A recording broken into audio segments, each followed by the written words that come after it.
Hey guys, and welcome back to Heart Breathing. So yet another view of my brand new office. I hope you're enjoying it. I haven't fully decided where I'm going to be doing my main recording, so hopefully you're enjoying this view. My Kanban board is set up here, but you can't really see it in the shot exactly. But don't worry, many of you have asked for a office tour coming up. So as soon as everything is settled and there aren't these boxes that you can't see, I will do a full office tour, but it might just be another week or two before that's settled. So anyway, welcome back to my channel today, and we're going to be talking about how to be a successful indie author. If you're new to my channel and you wonder how I have the authority to be talking about such things, my name is Sarra Cannon. I am the author of more than 25 novels, most of which are young adult paranormal, but I also write some college age, almost always coming of age stories, sometimes contemporary, sometimes paranormal. I started self-publishing in late 2010, so I was a little bit early on in the self-publishing ebook industry, and I've been around for a little while now. And over the course of the last 8.5 to 9 years, I have sold almost 750,000 copies of my books, and my books have been downloaded well over 1 million times.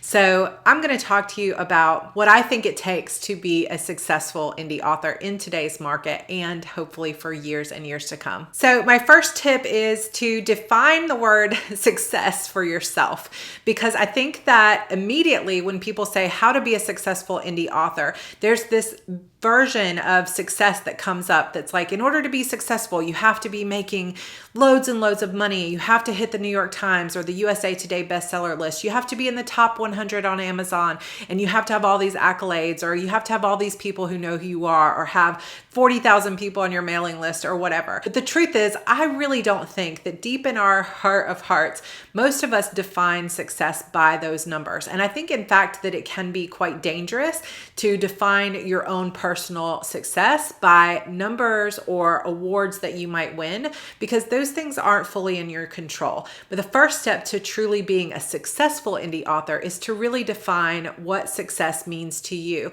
What does it look like to you? What does your ideal life as an author really look like? And once you can see that in your head, you can picture it, you've journaled it, and you know what that looks like, because it doesn't necessarily mean that in order to be a success, you have to meet somebody else's outside validation of what it means to be a successful author. You don't have to have sold 1 million ebooks. You don't have to have hit the USA Today bestseller list. For you, success might just mean having your first book actually published and have sold more than 50 copies of it, because you know there aren't 50 people in your friends list who would have bought your book.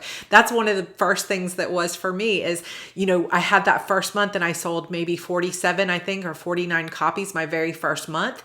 And then the second month of publishing, I realized, oh my gosh, now I've sold 100 or 200, and there's no way I know that many people who would be nice enough to just, as friends, pick up my book. So there's got to be actual readers out there reading it. And for me at that time in 2010, that was a huge, huge level of success. Even though nobody else would have called that a huge success, for me, it really meant the world. And success doesn't necessarily mean to me having $1 million income, which I don't have. It means being able to support my family and being able to stay home with my children, being able to bring this sweet new baby girl into the world in just over a month and a half, and be able to have the life that I want to live and set my own hours and write and do things that I love and connect with my fans. All of those things mean so much more to me than making $1 million a year or hitting the USA Today bestseller list, which I've never done despite the number of books that I've sold. So for you, success means something maybe completely different than what it means to me or what it means to the next person watching this video. But in order to truly be a success as an indie author, you need to define that word for yourself and figure out what that looks like for you. Because until you understand what success looks like and means to you on a personal level, you're either going to fall into traps where you're constantly comparing yourself to other people, which, believe me, never leads to happiness and joy, or or you're going to fall into following somebody else's idea of success or someone else's plan for what success looks like. And that also can be a trap in terms of following somebody else's idea of happiness or success, because that might not be what you truly want out of your life. So step number 1 is to define success for yourself. Step number 2 is to learn to be the very best writer that you can be. And what I mean by this is, it doesn't mean you have to be a perfect writer. Even Stephen King, after how many novels does he have? 100 books that he's written? I don't know, 50 books plus, who knows? Somebody comment below and let me know how many novels Stephen King has out, but I'm sure he sold tens of millions of copies of his books, and he makes millions of dollars a year and has fans all over the world who are loyal to him. And even Stephen King says that he feels like he's a newbie writer because he has so much to learn even after all these years of writing and practicing his craft. So I'm not saying that you have to be a perfect author before you put yourself out there. And in fact, if you wait for yourself to be perfect, you're never going to be any kind of published author because you'll be too scared to put yourself out there. So don't wait until you're perfect, but always continue to focus on craft, because the more you can learn, even after years and years of publishing or 20 books on your backlist, continuing to focus on craft and become the best writer you can be is always going to lead you down a path of success. Now, nothing, of course, guarantees just because you write a great book that a lot of people are going to buy it. But the better writer you are, the more long-term success you're going to find and the more satisfaction you're going to find in this business. So focus on craft and become the best writer that you can possibly be. So step number 3 is to create a strategy for your publishing life. I'm not specifically talking about traditionally published authors. I'm specifically talking about indie authors where you publish your own book. So then every decision that you make is yours. So step number 3 is to create a strategy that focuses on 2 main goals. Number 1, to always be bringing in new readers. And number 2, to be turning those readers into loyal fans. If you can accomplish those 2 things, then you are well on your way toward long-term success as an indie author and a great income for yourself. Because if you can constantly be bringing new people in and constantly feeding more sales to the early books in your series, and then turning those readers into loyal fans because you really gave them what they wanted and you gave them a great crafted story and you treated them with respect and had all these other things in place that helped turn those readers into loyal fans, then you are going to be well on your way toward an amazing career that lasts for years to come. Now, I don't have time in this one video to go into the strategies that I would use to do this, but just know that if you always are focusing on what's going to bring in new readers and what is going to keep and hold on to those readers, and you ask yourself, does this bring in new readers and does this turn them into loyal fans?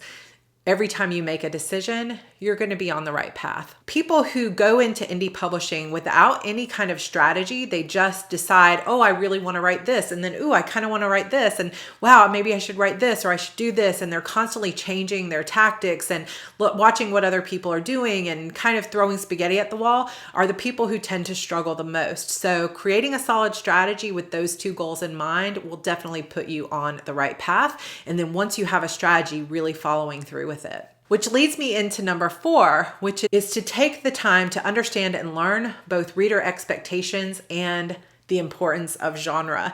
So one mistake that I see a lot of people make when they're learning to be an indie author or they're hoping to be an indie author is that they don't write in a clear and established genre. They just write whatever they feel like writing, which ends up not really following any type of genre or reader expectation. It just ends up being like a thriller that has this big romance in it that turns into a mystery at the end, and then at the very end, they go through a portal and there's aliens, and it's kind of a hodgepodge of many different genres. And a lot of us, of course, get excited and are very interested in trying new things and trying lots of different genres. But if you want to be a successful indie author, you need to have a solid understanding of what genre is, what book categories are, and what reader expectations are within those categories. Because the more you understand that and the more you can deliver books that fit well into like a place in the Kindle store or specifically into a shelf on Barnes and Noble's store, that you readers would know exactly where to go to find it. And then once they get it, like if they were looking for that urban fantasy with a kick-ass female character heroine with a strong romantic element, that's exactly what your book delivers. Rather than they're looking for an urban fantasy, but you're kind of giving them a paranormal romance with shifters that has a really strong mystery and then a sci-fi element at the end. Those kind of genre mashups where you're not sticking to one genre and you're really pulling from lots of different things and you're not following the rules of fiction, so to speak, are going to have a harder time. Doesn't mean you can't do it, because there's always examples of people who just did their own thing and found success. But it just means it might take you longer, or it might be more difficult than if you followed the rules or reader expectations of well-established genres. Now, that doesn't mean you have to copy anyone else, and it doesn't mean that you always have to follow the rules, but it means that you need to understand kind of what the expectations and rules are of each genre. And the less you deviate from that, you can write your own story with your own kind of characters and make it really sparkle, but it needs to fit into a well-established genre if you want to find success faster. Number 5 is also related to this, in that what I would recommend is to find that happy balance between your art and your business. Some people will flat out tell you that in order to be a successful indie author, you have to stop thinking about writing what you love and write entirely to market, which means that you have to write exactly to genre, you have to write exactly to the rules and follow everybody else's path. Like, where are the trends, that's where you need to write. But I don't really subscribe to this, and I've built a multiple 6-figure career where I don't do this myself. So it is possible to have great success without sacrificing writing what you love. But I do think that in order to be successful in this business, you have to consider the market, because you're not just writing a book for yourself. You're writing it, if you want to be an indie author and you want to be making money at this, you're writing it hoping that other people are going to buy it. So to just not think about those other people and not think about the marketing or the business of this before you start publishing is a mistake, because you're not going to make any money if you just say, I don't care about the readers, I just want to write what I want to write. But then again, we go back to defining success for yourself, because maybe money isn't important to you and maybe you just care about writing what you want to write. And in that case, you can just disregard this rule. But what I say is you want to find basically the most marketable books that you will love to write. I don't think that it's a great long-term strategy to write books that you don't enjoy reading or that you don't enjoy writing. So for example, I've mentioned this on my channel before. I actually enjoy reading romance, contemporary romance. But in the early days of my career, I really wanted to write paranormal stories about college age or coming of age characters. And I met up with a group of writers who told me, oh no, if you want to make money, you should be writing contemporary romance for Harlequin. And I got so scared and panicked that I wouldn't be able to write what I wanted. So I spent an entire year of my life writing a book that was something I didn't enjoy. I would have enjoyed it as a reader, but as a writer, I did not enjoy this kind of like millionaire, tropey romance that was for Harlequin. And I did it anyway because I felt like it was the only way I could make money. And I sort of compromised myself in that way. But I learned a huge lesson that I did not want to spend the rest of my life writing something I didn't enjoy just so I could be a paid writer.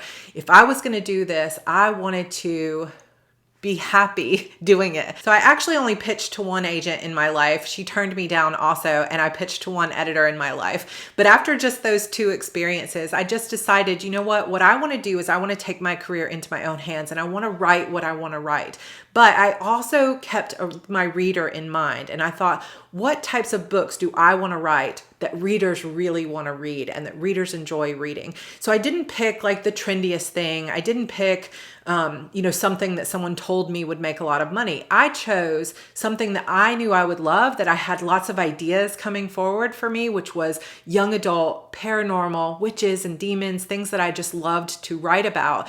And I presented it in a way that I knew other readers readers enjoyed reading. So it fit very well into this sort of young adult paranormal category or genre, which now it's kind of turned into more young adult fantasy or young adult contemporary fantasy, more so than just paranormal. But at the time, that's where it fit in, and it really felt good to me because I enjoyed writing it. So if you can find that happy balance where you can find the most marketable books that you will love to write so that you can enjoy what you're writing, but also have an audience that wants to read them, you are going to be miles ahead in your indie publishing career. The final tip that I have for you is to make choices that support both your mental and your physical health. And I feel like this is something that often gets overlooked when we talk about success as an indie author. You can hear tons of other people talking about, well, here's how you get a bunch of ads on your books. Here's how you spend money. Here's how you do your newsletter list. Here's how you rapid release and publish as many books as you can, or here's how you follow trends. And all of that stuff can be great advice. But if you want to be successful long-term, you have to take both your mental health and your physical health into consideration. I cannot even tell you how many authors I have seen over the last 9 years who have tried to follow some of that advice about writing a book a month and putting a ton of money into self-publishing and doing things that you frankly don't love to do just to make more money or just to step up and become a little bit more famous in this. And instead of following their own success and paying attention to their mental or physical health, they burned themselves out. Some of them got addicted to drugs. I have a friend that ended up in the hospital through major fatigue and burnout. She almost had a heart attack and was down for the count for more than 6 months as her body recovered. I know authors who have really abused their bodies in terms of the things they eat and not getting up and moving around because they're trying to write so many hours a day and get those books out so quickly that after a year they've gained 100 pounds and they've got all these aches and pains and they've ignored their families and they've even gotten divorces and things like this. This is serious stuff, you guys. And I'm not saying that in a gossipy way. I'm saying it because it breaks my heart every time I see a talented author quit because they weren't paying attention to their mental or physical health. I know that for me personally, having a baby is super important to me. Having a family is super important to me. So I am not the type of author who likes to spend 12 plus hours a day writing. And I'm not the type of author who can put out 12 or 13 books a year. The max I've ever done in a year is 5, and that was huge for me, and I might never be able to do that again. Most of my career, I've put out 2 to 3 books a year, which I feel like is quite fast, and it's taken pretty much everything that I can to put out books that quickly, which to me feels quickly, because I have limits to what I can do. I pay attention to my own mental and physical health along the way. So there have been times when I have really pushed myself to the limit, either on writing retreats or at home, pulling all-nighters to finish a book. But I also know that once I've finished that sort of binge writing, or I've finished something just at the last minute, or really pushed my body to be able to finish a book, then I have to take a break, and I can't immediately start another book. I need to take a break and then pay attention to the marketing and pay attention to myself, go to the beach, go on vacation, spend more time with my family for a while. And yes, that might mean sacrificing $100,000 a year or more by not getting more books out. But I also know that if I allowed myself to completely burn out or become ill, or even to just stop loving the act of writing, that I wouldn't be able to put out any books a year, and I wouldn't be making the money that I'm making now, and I wouldn't be connecting with the fans that I'm connecting with now. And even this year in 2019, so I told you in 2018, I actually published 5 books. Well, so far in 2019, I have not published or finished a single book because I have been dealing with morning sickness and extra fatigue and nausea and just the emotional and hormonal changes that go along with being pregnant. And that's a sacrifice that I'm willing to make, because for me, success is having this family, and I've been wanting this baby for so long that this is extremely important to me.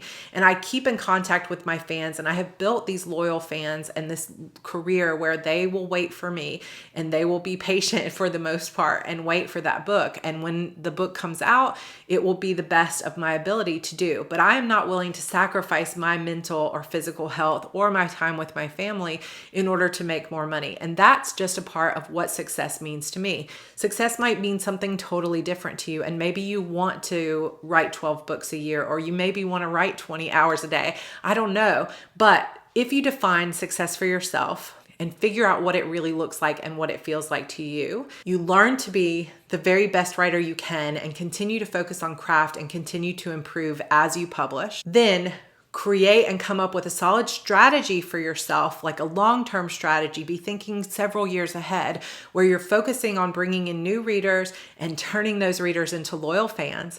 And then you continue to learn and research the genre expectations that readers have and where your book fits into those genres. And then number 5, find that happy medium for yourself where you're writing marketable books that readers want to read, but that you love to write.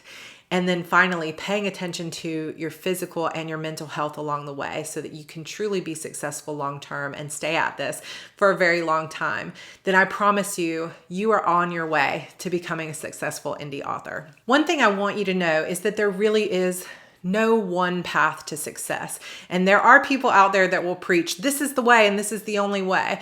And I understand that a lot of people do believe that, especially in this market now with Kindle Unlimited versus trying to publish wide. There are a lot of people that have opinions, but I'm here to tell you that there really is room for all of us to have our own version of success.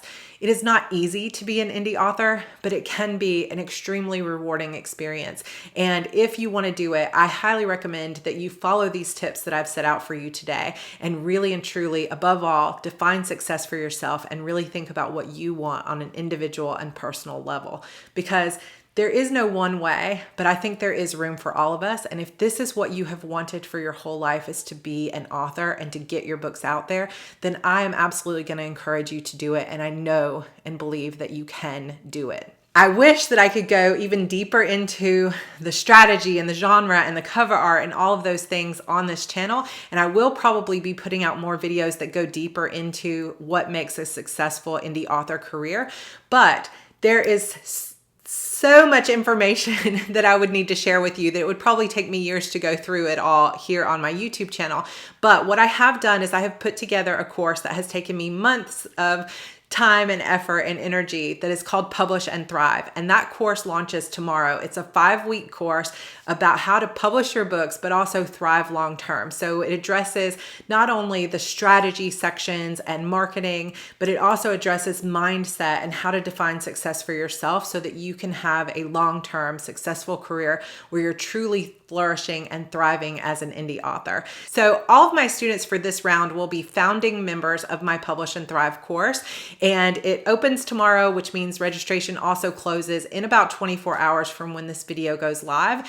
There will be a link down below for you to follow if you would like to join us in that course. I would love to have you. I'm not sure when I'll be able to open this course up again because, like I said, I have this baby girl coming in August, and I'm just not sure if I'll be able to open and run this course again in 2019, but it will definitely come back at least in 2020. So if you're watching this video after the course has closed, which is after July 8th, 2019, then there will be a waiting list posted down below where you can sign up for newsletter announcements whenever this course goes live again. I would certainly love to have you in. It's a 5-week course that goes through pretty much everything I have learned over the course of 9+ years as an indie author. So come join us. One of the reasons that I felt so compelled to start this course is that I do feel that right now there's a lot of information saying that there is only this one path to success. And that one path that a lot of people preach has nothing to do with joy or defining success on your own terms. And it's a lot about how to spend a lot of money on ads, how to